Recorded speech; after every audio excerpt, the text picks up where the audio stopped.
अली ज़फ़र साहब, आपसे सवाल जो है वो मैं खुद तो नहीं कर रहा, लेकिन मैं आपको एक बहुत ही अहम वज़ीर हैं हुकूमत के, उनका एक स्टेटमेंट सुनवा रहा हूँ, ज़रा सुने। वज़ीर इत्तलात जो कि हुकूमत के तर्जुमान हैं अता तारड़ साहब, वो क्या कह रहे हैं। 9 मई का मास्टरमाइंड बानी चेयरमैन पीटीआई था और इसमें कोई नहीं बचेगा। जितने मंसूबा साज और इसका मास्टरमाइंड है वो इंशाअल्लाह ताला उनको कैफरे किरदार तक पहुंचाया जाएगा। अच्छा अली ज़फ़र साहब, आपने सुना कि हुकूमत के तर्जुमान जो इंफॉर्मेशन मिनिस्टर साहब हैं वो कह रहे हैं कि पीटीआई के चेयरमैन जो हैं वो 9 मई के मास्टरमाइंड थे और 9 मई के मुकदमात में आपके बहुत से जो वर्कर्स हैं और लोग हैं, अहम रहनुमा हैं, उनको सज़ाएँ दे दी गई हैं फ़ौजी अदालतों की तरफ से, और वो प्रेडिक्शन कर रहे हैं। इंफॉर्मेशन मिनिस्टर साहब कह रहे हैं कि 9 मई का मास्टरमाइंड भी नहीं बचेगा। तो एक तरफ फेडरल मिनिस्टर्स कह रहे हैं कि इमरान खान साहब को फ़ौजी अदालतों से सज़ा होने वाली है, और दूसरी तरफ आप उनके साथ मुज़ाकरात से ये तवक्को लगाए बैठे हैं कि इमरान खान साहब रिलीज़ हो जाएंगे। तो ये क्या बहुत बड़ा तज़ाद नहीं है? जी देखें, जहाँ तक मुज़ाकरात की बात है, पहले उस पर ज़रा डिस्कस कर लें। मेरी नज़र में मुज़ाकरात जिस तरह होंगे और जिस तरह आगे चलेंगे वो और यही तरीक़ेकार है कि जहाँ तक पीटीआई का ताल्लुक़ है, हमारा फ़ैसला तो अल्टीमेटली इमरान खान साहब खुद करेंगे। जो मुज़ाकराती टीम है वो एक तरह से नेगोशिएटिंग टीम है, लेकिन वो फ़ैसला इमरान खान साहब का ही होगा, जो भी उन्होंने फ़ैसला करना है नेगोशिएशन के या डायलॉग के आखिर में। जहाँ तक हुकूमत और इनके इत्तेहादी लोग हैं, उनका भी यही पोजीशन होगी और यही वो करते हैं कि वहाँ आके नेगोशिएट करते हैं, बात करते हैं और उसके बाद फिर अपनी अपनी लीडरशिप से जाके गुफ्तगू करके हदायत लेके आते हैं।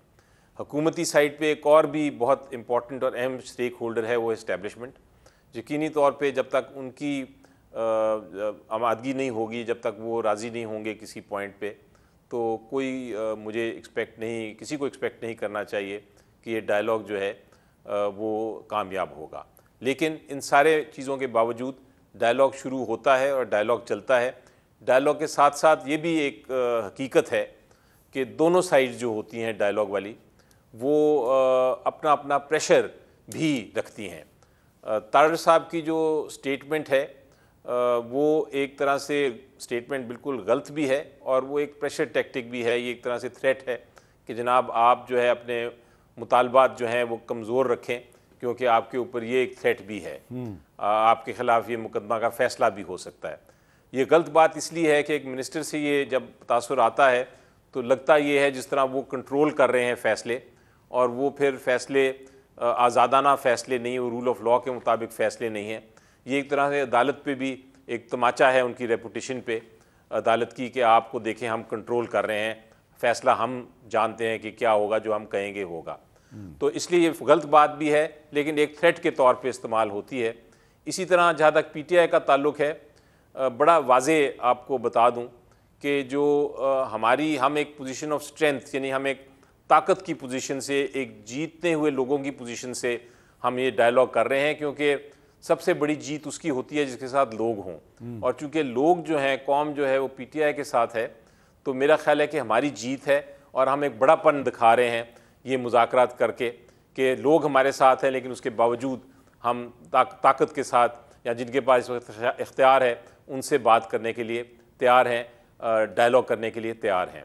तो ये ना समझा जाए कि हमारी कमज़ोरी है। लेकिन उसके साथ साथ हम कोई एनआरओ नहीं मान रहे, हम बल्कि ये कह रहे हैं, बड़ा स्टेटमेंट इमरान खान साहब की बड़ी वाज़े है, और ये मैं भी आपको बता दूं, यही रहेगी पोजीशन कि जहाँ तक कानून के केसेस हैं, कानूनी केसेस जितने भी बेबुनियाद केस हों, और बिल्कुल बेबुनियाद हैं क्योंकि मैं तो इन केसेस में इन्वॉल्व हूँ, मुझे पता है, डिटेल में जाने की ज़रूरत नहीं है, जब आप प्रोग्राम कभी उस पर करेंगे तो मैं बताऊँगा।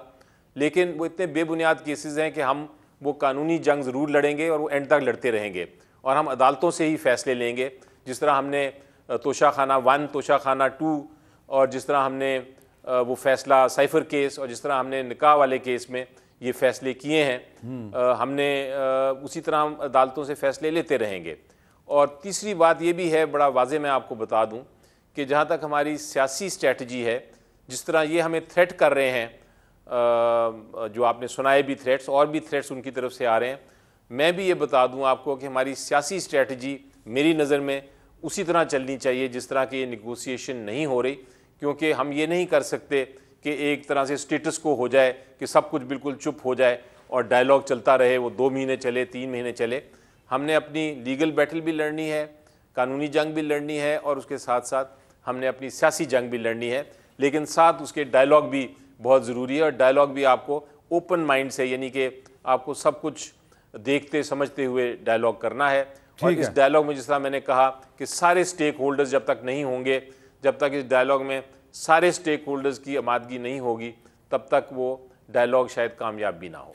अकील मलिक साहब, ये अल-कादर ट्रस्ट का आज फैसला आना था, बड़े पहले दावे किए गए कि जी फैसला आ रहा है, फिर अचानक 3-4 दिन पहले कुछ हुकूमत की जो प्रॉक्सीज़ हैं, जो उनके बहुत करीब समझे जाने वाले लोग हैं, उन्होंने कहा नहीं, फैसला जो है वो अब ज़रा आगे चला गया, कुछ दिन के लिए आगे चला गया।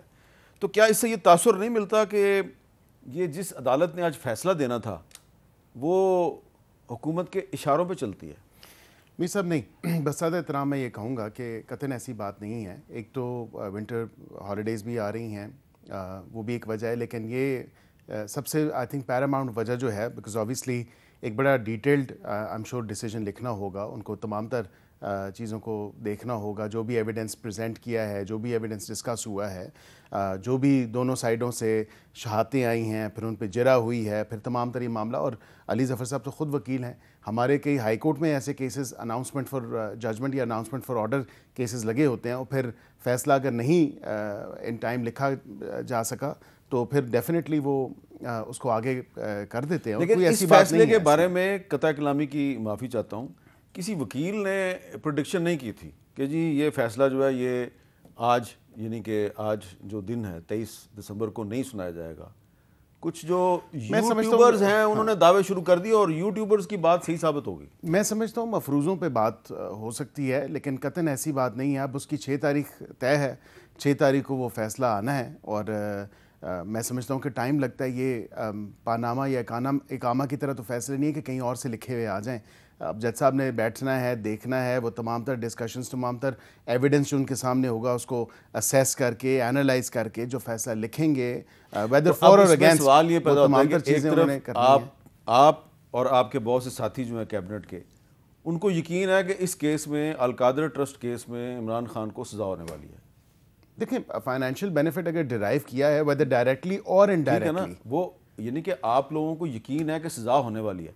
दूसरी तरफ आप हुकूमत से मुज़ाकरात भी शुरू कर दिए आपने, क्या इसकी वजह यह है कि पीटीआई ने सिविल नाफरमानी की धमकी दी है, इसलिए आप मुज़ाकरात की टेबल पे आ गए हैं? लेकिन सिविल नाफरमानी मीर साहब, हुकूमत की सेहत पे कोई असर नहीं पड़ता। सिविल नाफरमानी की कॉल जो दी, जो कहा जा रहा है कि ओवरसीज़ पाकिस्तानीज़ को हम कहेंगे कि आप पैसे भेजना या ज़र मुबादला भेजना जो है वो कम कर दें या ना भेजें, या इलीगल चैनल्स के थ्रू भेजें जो तरसीलात आनी है, तो वो हमारी सेहत पे असर नहीं है। वो लोग अपने प्यारों को पैसे भेजते हैं, वो दियारे गैर में रह के जब मेहनत करते हैं तो वो अपने मुल्क में अगर पैसे भेजते हैं तो अपनी फैमिलीज़ को भेजते हैं या अपनी इन्वेस्टमेंट के लिए भेजते हैं। ठीक है, मुल्क को उससे फ़ायदा होता है, और ओवरसीज़ पाकिस्तानी बिल्कुल हमारे लिए इंतहाई जो है वो इम्पॉर्टेंट हैं।